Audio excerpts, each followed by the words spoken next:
லைலத்துல் கதிர் அன்னைக்கு நான் என்ன பண்ணேன் அப்படின்னு தெரிஞ்சுக்க இந்த வீடியோ ஃபுல்லா பாருங்க. 27வது நோம்பு அன்னைக்கு நைட் எல்லாம் நல்லா தொழுகுண்டா அப்படின்னு சொல்லிட்டு பிளானை போட்டு கரும்பு கடைக்கு போயிருந்தோம். போன உடனே சேர்றா ஃபர்ஸ்ட் ஃபுல்லா சாப்பிட்டுருவோம், சாப்பிட்டு முடிச்சுட்டு போகலாம் அப்படின்னு ஒரு பிளானை போட்டோம். அந்த பிளான் தான் ரொம்பவே தப்பான பிளான்.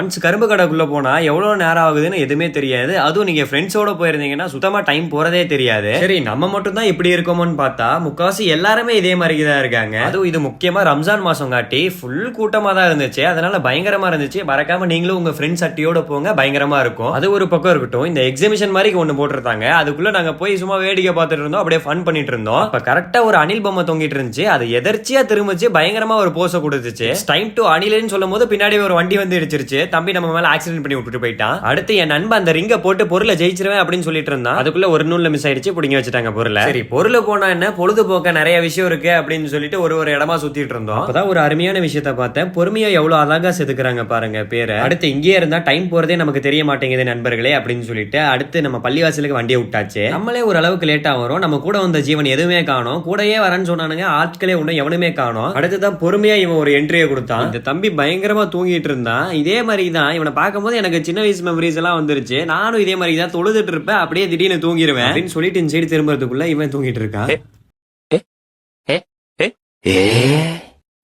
அடுத்து பள்ளிவாசல்ல எல்லாருக்கும் பக்கெட் பிரியாணி தந்துட்டு இருந்தாங்க. அந்த பக்கெட் பிரியாணி எல்லாருமே அருமையா வாங்கிட்டு பொறுமையா வந்துட்டு இருந்தாங்க. அடுத்து பக்கெட் பிரியாணி எடுத்து பைக்ல வச்சுட்டு அருமையா ஒரு சாய் போட போயாச்சு. தரமான ஒரு டீ போட்டா தலைக்கு எதமா இருக்கும். டீயை குடிச்சிட்டு அருமையா அட்டி கிளம்பிருச்சு. அதனால வீட்டுக்கு ஸ்ட்ரைட்டா வண்டியை விட்டாச்சு. சரி அடுத்து ஒரு அருமையான வீடியோல அற்புதமா சந்திப்போம்.